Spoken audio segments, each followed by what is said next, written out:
Let's make some crawfish bread. So what you're gonna need is crawfish. You can find this in the frozen area of your grocery store where they have the seafood. It's always in the frozen area. This is just unthawed right now.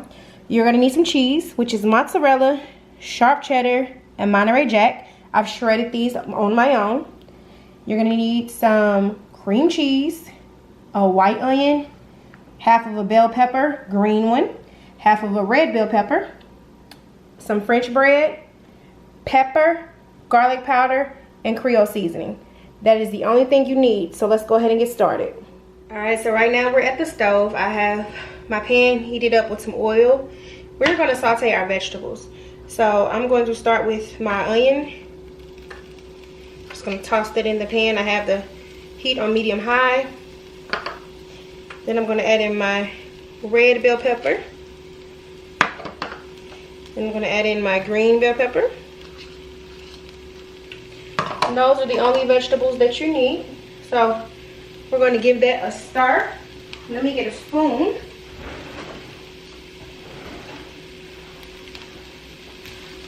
I'm going to get all the vegetables coated.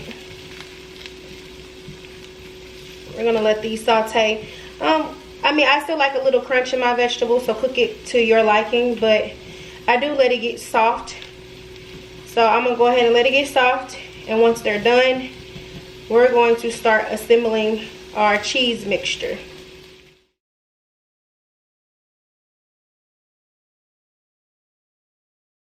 All right, so our vegetables are complete.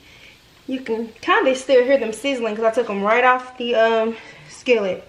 And now what I'm doing is I'm just tossing the warm vegetables right on top of the cream cheese. What this is going to do is allow the cream cheese to melt. That's why I'm tossing them right on there while they're hot. Because if you just pull the cream cheese out of the refrigerator, it's going to be hard. It's going to be hard to mix. And you don't want that. So you want your cream cheese to melt a little bit, because you want it to be an easy spread. So I'm just smashing the cream cheese so it can get all of that steam from the vegetables to make it easier to mix. I'm telling you, this is the greatest hack ever. Just smashing it down, allowing all of that to mix in.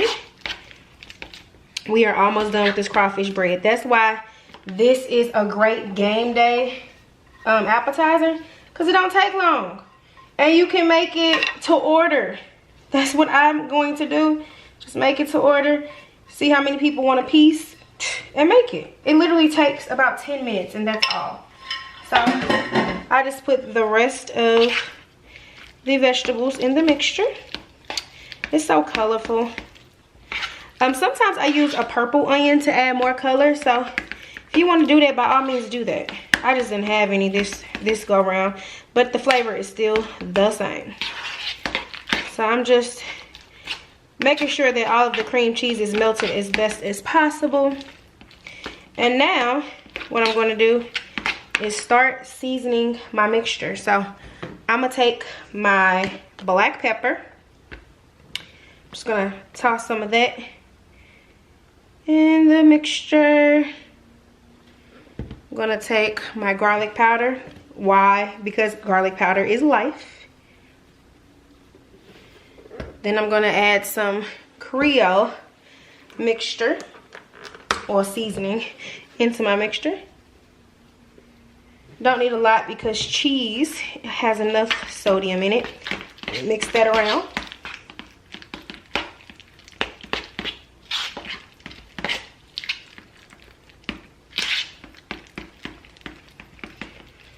And at this point, this is where you want to taste your mixture.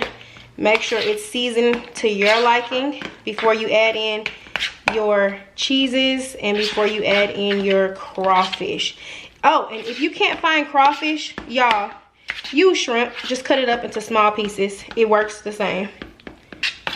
So just try it. And now we're going to add our crawfish. Okay, y'all, I've rinsed and drained my crawfish. You don't want that juice that's inside the bag, so please rinse it. I am going to add a little bit at a time in here because I'm checking for the thickness. You add too much meat and you add too much cheese, you're just gonna have a glob, and you don't want that. So I'm gonna mix this in, we'll fold it in, making sure it looks kind of like crab dip, right? But I'm folding it in, just making sure I'm not chopping up the crawfish. And you're gonna do the same thing for the shrimp.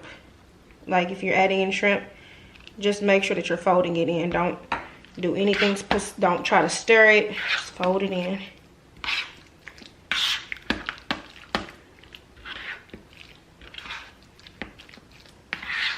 I think I can actually add in my entire bag, which is great. Yeah, let's add in the entire bag.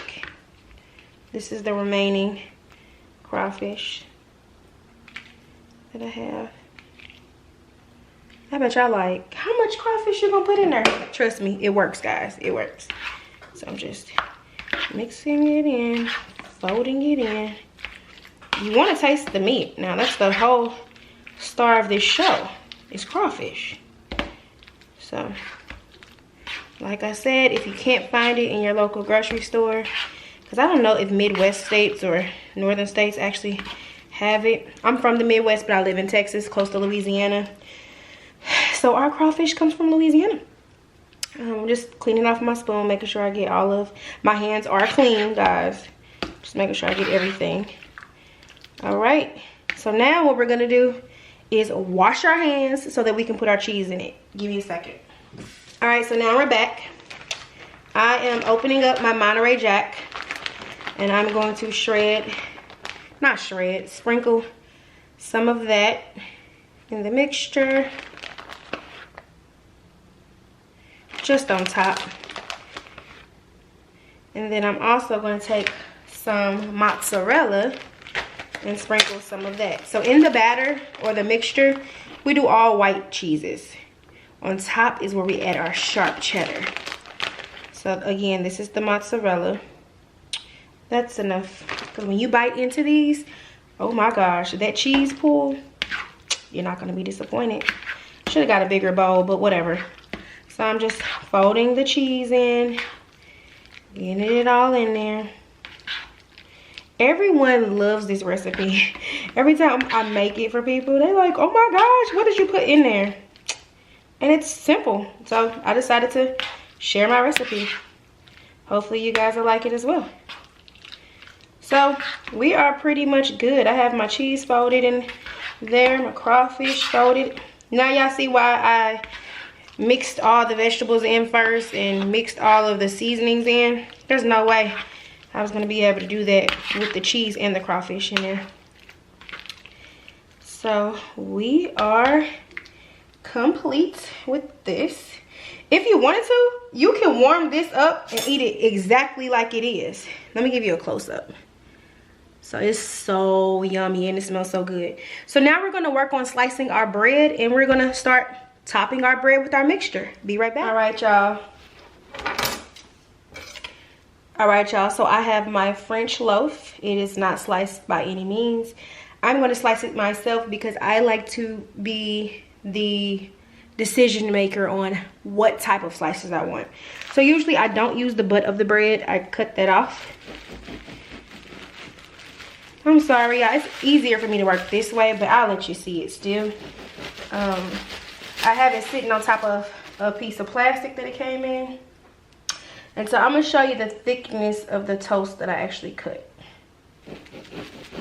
So you can see when you cut yours, just how thick you want it to be. All right, so I've cut 2 slices already. Here's the thickness, see? Because we're gonna put our mixture on top, so you want it to be heavy enough to actually eat. So I have 2 pieces. I'm gonna finish slicing the rest of the pieces. They're not gonna all be the same size because the loaf is not the same size. But you wanna make the thickness the same width. So I'll finish slicing these, and then we'll be back to go ahead and top it with our mixture and throw it in the oven. At this time, you want to go ahead and preheat your oven to 350 if you haven't already done that.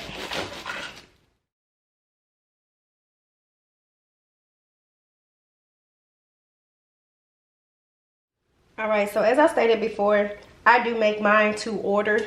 So, but you can do it. You can do all of it at once. If you're not going to eat all of it, just put it in the air fryer the next day.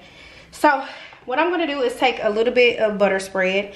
I am not a fan of country crock, but it's good for the fattening recipes. I'm going to take that and I'm just going to butter each piece so that I can flip these pieces over. And that's going to be the bottom. So the side that I actually buttered is going to be the bottom. And that's just so that your bread doesn't dry out while it's in the oven. So work on buttering these pieces.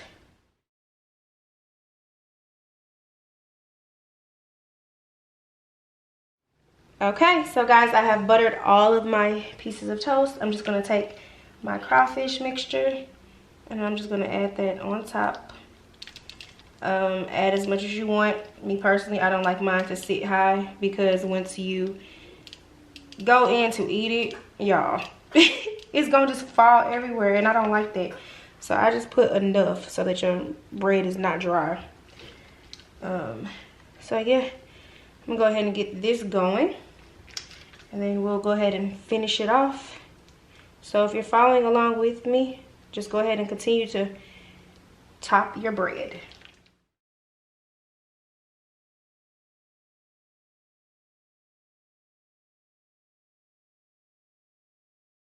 Alright, so now that we have all of the bread topped with our filling, I'm just going to go ahead and go in with our sharp cheddar and just throw that on top. Not too much, but just enough.